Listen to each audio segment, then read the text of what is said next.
Boa tarde a todas e todos. Eu sou um neurocientista e vim aqui para falar para vocês com otimismo de comer, dormir, sonhar e aprender. Para a gente começar, o que a neurociência tem a ver com educação? Então, um dos livros mais importantes da neurociência, um dos mais influentes, foi publicado em 1949 por Donald Hebb, um psicólogo canadense, que fez uma grande teoria sobre como nós adquirimos memórias e como essas memórias reverberam e persistem por décadas. O que muita gente não sabe é que, nesse livro, a parte final, o último capítulo, e em particular o último parágrafo, são diretamente relacionados com a educação. Disse o seguinte, Hebb: a educação escolar vem se tornando mais e mais necessária à compreensão dos problemas dos adultos. Uma certa quantidade de riqueza, de liberdade da pressão econômica, pode ser bastante necessária para o desenvolvimento intelectual pleno. O fato é que sabemos muito pouco sobre o assunto. O país pode estar cheio de gênios em potencial e deveria ser uma preocupação prioritária descobrir as condições propícias ao desenvolvimento de quaisquer potencialidades que uma criança possa ter. É encorajador saber que ele disse isso há 60 anos, mas é desolador pensar que o Brasil está em 88ª posição no ranking da Unesco de escolaridade. O Brasil está abaixo de todos os países praticamente da América Latina, abaixo de toda a Europa, de todos os países do mundo dito desenvolvido. Essa situação da desigualdade educacional em todo o planeta tem uma realidade bem local. Então, se nós vamos às metrópoles dos países em desenvolvimento do mundo, como no Brasil, a gente vai encontrar favelas onde as pessoas não têm esgoto tratado ao lado de condomínios onde cada apartamento tem a sua piscina. Essa desigualdade bem local, ela é refletida em todo o planeta, né? Então aqui a gente tem um mapa do PIB per capita dos diferentes países e a gente vê que os países mais pobres na África têm um PIB per capita 60, 70, 100 vezes menor do que o PIB per capita dos países desenvolvidos. Qual é a consequência de tanta desigualdade? A consequência é que o nosso belo planeta azul, cheio de paisagens verdejantes, que ainda é muito lindo e que ainda pode ser preservado, está se tornando palco de todo tipo de degradação de relação entre seres humanos e dos seres humanos com o ambiente, seja através da poluição, seja através da destruição dos habitats naturais, seja através do esgarçamento das relações entre os seres humanos, tanto nas guerras não declaradas, quanto nas guerras realmente declaradas e oficiais. E qual é o futuro que a gente pode antever baseado nisso? Não é um futuro otimista, é um futuro pessimista, é um futuro dantesco, né? Um planeta com excesso de população onde não há respeito de um pelo outro e, inclusive, nem das pessoas consigo mesmas. Então, como é que nós vamos fazer para evitar esse futuro dantesco? Como é que nós podemos escapar dessa predestinação tão horrorosa e já tão visível? É curioso, e isso foi falado aqui hoje, existe um consenso no mundo entre a esquerda e a direita, entre o Ocidente e o Oriente, entre os religiosos e os ateus. Todo mundo concorda que a escola é a panaceia, a escola é a solução. Através da educação, nós vamos conseguir escapar desse futuro. Então, é muita responsabilidade para essa escola. Essa escola tem que ser perfeita e capaz de fazer uma grande transformação. Mas será que nós realmente temos as condições necessárias para que ela possa ser eficaz nessa transformação? Com certeza não. Né? E o que eu trago para vocês é uma reflexão de biólogo, uma reflexão sobre a fisiologia que está envolvida nas relações escolares. Então, todos os dias, às 4, 5, 6 da manhã, os professores e os alunos saem das suas casas, nas periferias das metrópoles ou no interior dos países e se dirigem a essa escola. Em que condições eles chegam de manhã cedo a essa escola? Como é que eles vivem em casa e qual é a condição que eles trazem de casa? Via de regra, os alunos dos países em desenvolvimento ou subdesenvolvidos e também os professores moram em comunidades de pouquíssimos recursos, onde os poucos recursos têm que ser compartilhados, e eu quero me deter sobretudo em dois, que são o recurso da alimentação, que tem que ser compartilhada e, portanto, é pouca, é escassa e é de má qualidade, e também o recurso do sono. Quando as pessoas dormem todas juntas, elas se acordam umas às outras o tempo todo, o sono fica todo fragmentado. Quais são as consequências fisiológicas disso? Porque se a fisiologia está desequilibrada, todas as teorias pedagógicas que a gente possa discutir, que sejam mais ou menos eficazes, vão estar operando numa base rebaixada, né, numa fisiologia que está incapaz de sofrer aquela transformação. Bom, uma coisa que salta aos olhos é o fato de que o cérebro precisa de muita glicose. Esse é um mapa da utilização de glicose pelo corpo, e vocês veem que quase toda a glicose é consumida pelo cérebro. Existem experimentos demonstrando que a administração de glicose antes do aprendizado aumenta bastante o aprendizado, quer dizer, há um benefício cognitivo da ingestão da glicose. Então, isso está dizendo para a gente claramente que a alimentação é um assunto que necessariamente precisa ser tratado para se melhorar a qualidade da escola. Agora, essa alimentação não é só uma questão de ingestão calórica, diz respeito também à quantidade dos diferentes componentes da alimentação. Então, por exemplo, há experimentos em animais, em cobaias, que mostram que se você alimenta o rato com uma dieta rica em gordura, o aprendizado ocorre de maneira muito lenta e não se dá de maneira completa. Então, a própria composição dessa dieta vai influenciar no aprendizado. E muito pouco se faz dessa discussão, especialmente nos países que mais necessitam. Existe uma outra questão muito importante, que é o déficit de sono. As pessoas chegam à escola com muito sono, os alunos, via de regra, com muito sono, e o sono é tratado como um inimigo. O aluno que dorme em sala de aula é penalizado, não é? A gente sabe, desde Freud, que os sonhos contêm restos diurnos. Freud quis dizer com isso que os sonhos refletem as coisas que acontecem durante a vigília. Ele não chegou a dizer que durante os sonhos a gente aprende, mas ele quase disse isso, porque se a gente aprende na vigília e os sonhos reverberam a vigília, então, de alguma forma, o aprendizado vai reverberar durante os sonhos. Quem começou a demonstrar isso com clareza foram dois pesquisadores trabalhando nos Estados Unidos, Jenkins e Dallenbach, em 1924, fizeram o seguinte experimento. Eles tomaram um grupo de alunos universitários e ensinaram a eles sílabas sem sentido, sílabas que não existiam no inglês.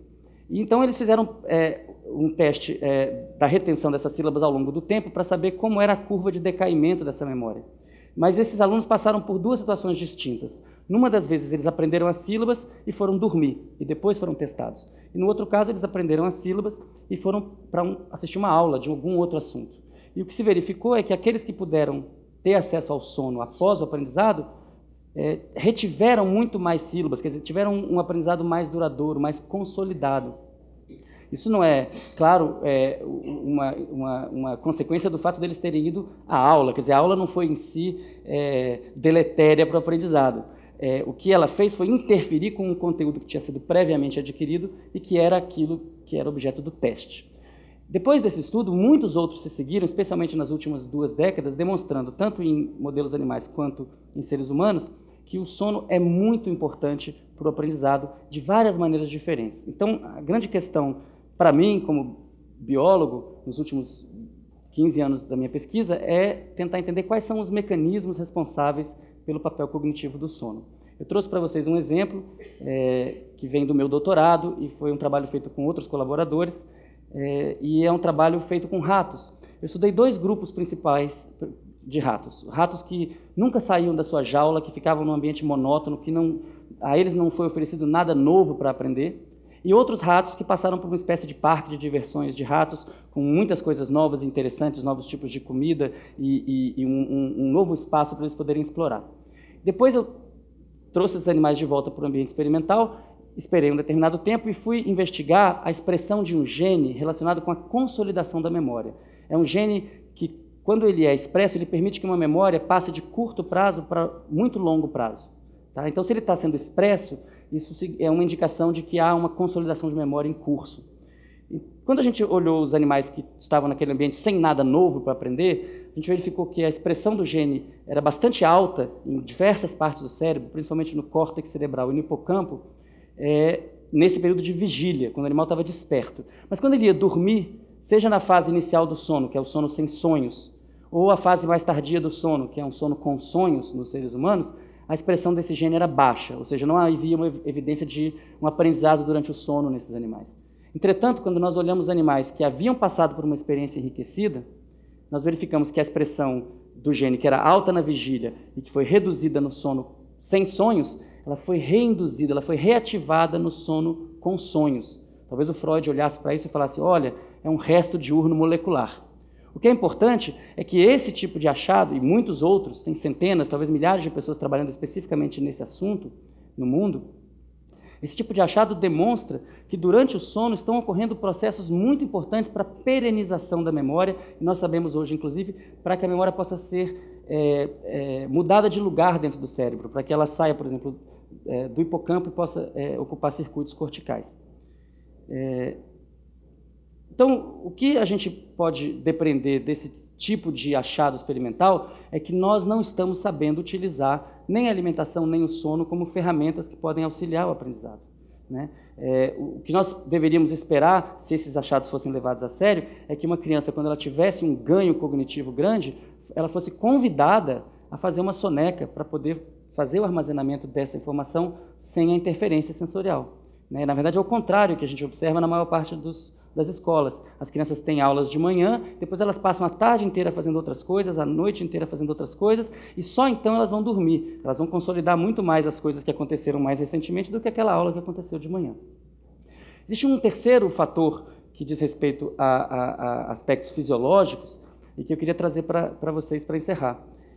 Quando os alunos e os professores saem de casa de manhã em direção à escola, existe uma dicotomia na motivação que eles têm para fazer isso. Os alunos, ainda que eles não saibam disso, estão indo para a escola em benefício próprio. Os alunos estão indo para a escola para modificar o próprio corpo, para modificar o próprio cérebro, para adquirir habilidades que permitam a eles se adequar melhor ao mundo, viver bem. Certo? Os professores, qual é a motivação deles? Evidentemente que existe uma motivação intrínseca, que eles têm uma vocação, um chamado para docência. Mas eles precisam de uma motivação extrínseca, porque aquilo é a profissão deles, que é o salário. Esse salário é pago pelo Estado ou é pago pelos pais dos alunos através, que dão isso para a direção da escola, que repassa para os professores. E o que nós fazemos com esse incentivo? Como é que esse incentivo é oferecido para os professores, né? Nos últimos 20 anos, surgiu um novo ramo da neurociência que se chama neuroeconomia, que é o estudo de como diferentes regiões do cérebro codificam as tomadas de decisão, né? Como que a gente faz as nossas escolhas? São escolhas racionais, não são racionais? E que partes do cérebro estão envolvidas nesse equilíbrio? Uma coisa que salta aos olhos nesses estudos é a relação entre incentivo e motivação, que não é linear.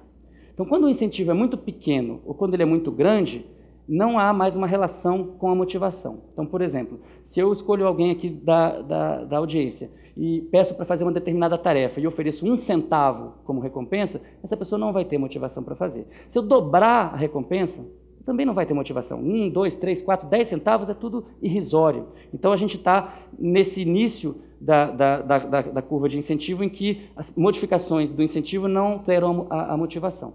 Por outro lado, se o incentivo for enorme, também as modificações não vão causar efeitos na motivação. Se o prêmio for $1 bilhão, tanto faz ganhar $1 bilhão ou $2 bilhões, você já está no máximo, certo? Então, também lá no extremo superior não há uma relação linear entre incentivo e motivação. Onde que existe essa relação? No meio. Então, quando o incentivo é de um tamanho adequado, nem muito pequeno nem muito grande, cada pequeno aumento de incentivo causa um aumento proporcional na motivação. Sabendo disso, será que nós estamos com um sistema adequado de incentivos para os professores? Então, por exemplo, eu trago aqui para vocês uma sala de aula do MIT, que é uma das melhores universidades do mundo, e em que o professor, em início de carreira, vai receber mais de R$15 mil por mês para poder dar a sua aula num ambiente climatizado, multimídia, muito agradável, com alunos muito bem educados, poliglotas, que têm acesso aos melhores livros, que vêm dos melhores colleges e das melhores escolas secundárias. E o que a gente faz com aquele professor que está no outro extremo, que está trabalhando com a infância? Então, a gente tem aqui uma sala de aula em Nairobi, no Quênia, em que o professor ganha menos de R$1.000 por mês, como também no Brasil. Não é isso? A gente sabe da dificuldade que foi estabelecer pisos salariais para professores no Brasil. Então, o que a gente está fazendo? Com esse sistema de incentivos, a gente está favorecendo que os talentos docentes migrem todos para o fim da educação, para a parte superior da educação, para a pós-graduação.